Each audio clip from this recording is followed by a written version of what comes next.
All right, so this is our third post-treatment video, I guess, and this is probably the most important one to people who are contemplating undergoing treatment, because I know we looked at a lot of videos like the one you're about to make before you decided what you might want to do. So, remind me how long it's been since you have returned from the Mexico.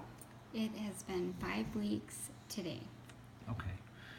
And do you think you're getting better? I know I'm getting better. Yeah. I have to agree with that. You know, I the first thing I noticed was when you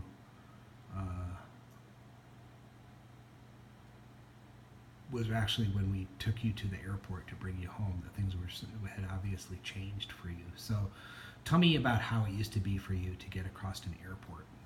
Oh, it was horrible. I couldn't walk very far.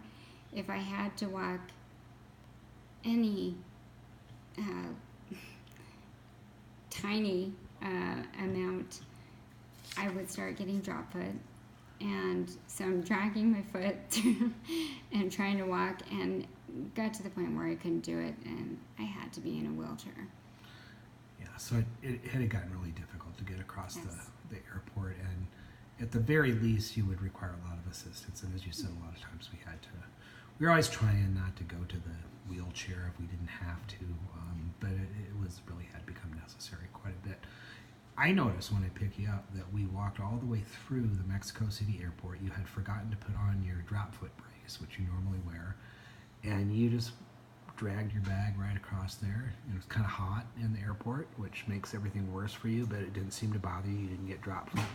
You just walked onto the airplane, and then we landed in Salt Lake City just a few hours later, and you got off the airplane, and you just walked all the way across the airport without a drop foot brace on, no wheelchair, no drop foot, and walked out to the car. And I didn't really want to say anything because, geez, I didn't want to jinx it or anything, but it seemed like maybe something had changed with you. And now that you've been back for 5 weeks, this is very obvious that you're getting better. And one of the most obvious things to me is reduced fatigue. So why don't you tell people like what your exercise tolerance was before you underwent stem cell transplant? Oh, I couldn't even do the elliptical for 10 continuous minutes. And About how many times a week would you be able to work out? oh, one. Yeah. It was really bad.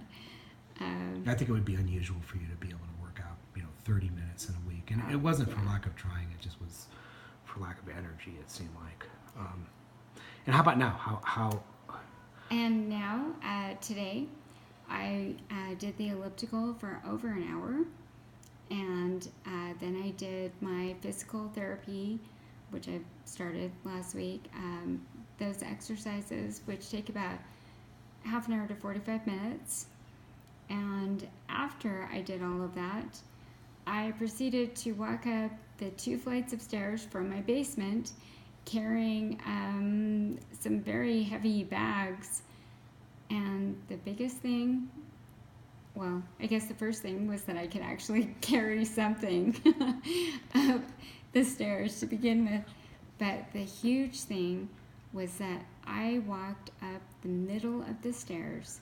I was not grasping the railing, trying to pull myself up the stairs. I walked up both flights of those stairs, the middle of the stairs, no railing, no touching the side. it sounds like a little thing, I think, to people who don't have problems like that. But yeah. it's I think there was 0% chance that you could have done that prior to undergoing stem cell Yes. transplant, and it's also nice, not to have to pull yourself up the stairs with your arms, and to be able to go down to the deep freeze and bring some food up is a big improvement. So that's awesome. In the past, I think you told me you told the audience in a prior tape that you have had some cognitive problems. Yep. I would slur my words, And of course, I noticed that I was, and I asked my husband, who is always honest with me. This is the only time that he has ever fibbed. But he would tell me before I left, "Oh no, you're not. You just think you are. You're okay." No, I was slurring my words. Yeah, I got busted when I got back because I go, "Honey, you're not slurring your words anymore." And she said, "Well, I thought you said I never slurred my words." I go, "I was lying then. I'm telling the truth now. You're not slurring them anymore." So anyway, it's nice. That's a nice thing. I mean, you didn't do it all the time, but particularly when you were tired, Yeah. you would sound a little bit like you'd been drinking or something when you talked. I felt like one of the biggest problems that kind of limited you in the past was vertigo or Yes. spinning Yeah. of the world. For people who don't know that word, you might have at some point in the past drinking too much and got the bed spin. So I think Rachel has basically had the bed spins for years. Continuously. Yeah. For years. And some days it's been faster than others, and on those days she'd actually be quite ill. But it was always spinning. And how did the spinning affect your ability to walk? Oh, I got to the point where I couldn't walk without doing something I call wall walking. So I had to be touching the side of the wall, or the couch or the chair, or whatever I was walking past, to be able to walk through an area, because I couldn't walk a straight line to save my life. I think another thing that had really changed, and it was pretty recently, like just in the last few months, is your gait had changed a Yes. lot. You had kind of got this uneven gait where you're walking more with one leg than with the other leg. You've seen, everyone's probably seen that in other people who have neurological problems. You see a lot of people who have cerebral palsy, for instance. And now your gait is, you don't walk as well as you did at one time, but your gait's not abnormal anymore. You have a normal gait, and that's a huge, huge difference. Yeah. And I think when you were working with your physical therapist, you noted something new that you had lost the ability to do. Do you remember what that is? Yes, he goes through a series of different things that he tests out. One of them is to bend down and pick up a shoe off the floor, which sounds so simple, but I could not bend down and pick something up off the floor without being next to a wall or being next to something that I could hold on to, so that I could keep steady while I was bending down. And then to get back up, I had to be able to push against something. I could not get myself up from a bent position on my own. I had no strength, and by the time I had bent down, I was so dizzy just from bending down. It made everything awful. But I was able to, and I couldn't believe it, just bend down and pick up a shoe and get back up.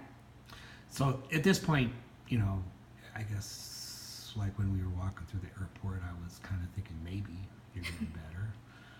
And I think I didn't say anything about the airport for a while, and I did finally start pointing out things like you're not slurring your words anymore and thinking that you're improving. What do you think? What do you think, let's say, the chances are between 0 and 100% that you have had substantial improvements? 100%. Yeah. And you're 5 weeks back from Mexico now, and I think you were told it could be,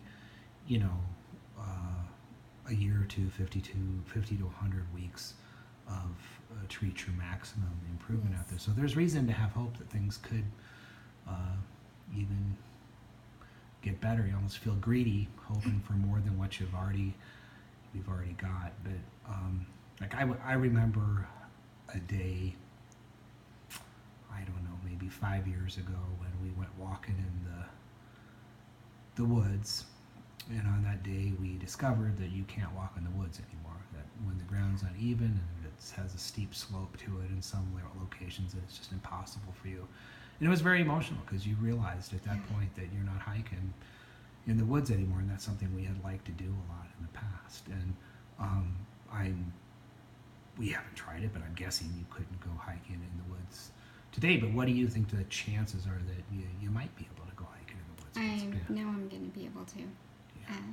Now I have hope, and I have the energy and the determination to just continue to work hard to get better, and I know I'm going to get better because I have seen so many changes in such a small amount of time. My brain is working better.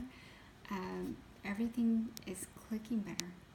It's wonderful. And I agree with you. And I don't know. We might just go for a 300-yard hike in the woods, but we might go for a 10-mile hike in the woods in the future too. We don't know how that's going to turn out, but we're hoping, you know. And then another thing I remember when Dave, we used to snow ski a lot together, and we decided to go snow skiing. And you were actually telling me on that day that you thought maybe you couldn't ski anymore, and I was like, oh, I'm sure you can. We'll just go up to the ski slope, we'll put our skis on, take the chair up there. I mean, we got up to the top of the ski slope, and it was just obviously going to be impossible for you to ski down the hill. You didn't have enough strength, you'd lost your balance, there had been a big change in your condition during that time period. And so we actually had to catch a snowmobile ride down the hill, and then that's another one of those just little indignities that MS throws your way, that I guess I'm not going to be snow skiing anymore. And then that was actually many years ago, and things have gotten, you know, substantially worse since that day. And all this time you've been telling me that you really want to go snow skiing again, and you keep asking me when you're going to get better so you can go snow skiing. And, you know, I'm not always the most positive person in the world. I didn't want to tell you that I thought green monkeys would fly before you ever snow skied again. And I don't know if you're going snow skiing again, but I think there's a chance now. Yeah. I think that could happen again. I mean, maybe it'll just be on a little bunny hill someplace, you know.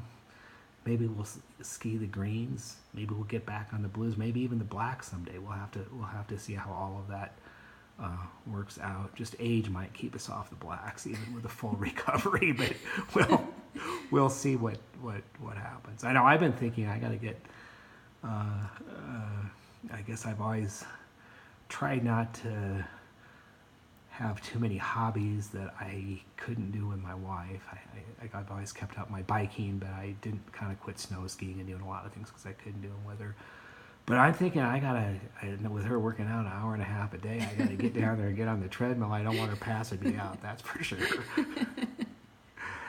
Anyway, I think it's great what's happened for you, honey, and I'm looking forward to seeing how this all plays out in the next year, or year and a half, or 2 years. And I also hope, you know, the other people that you went through the treatment with, that they're having some success too.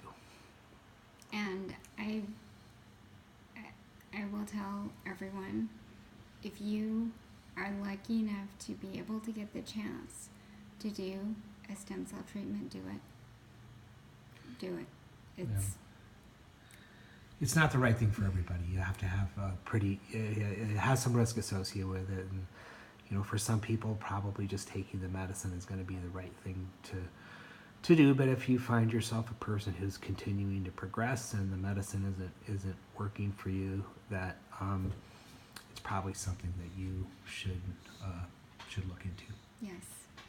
All right. Got anything else to say?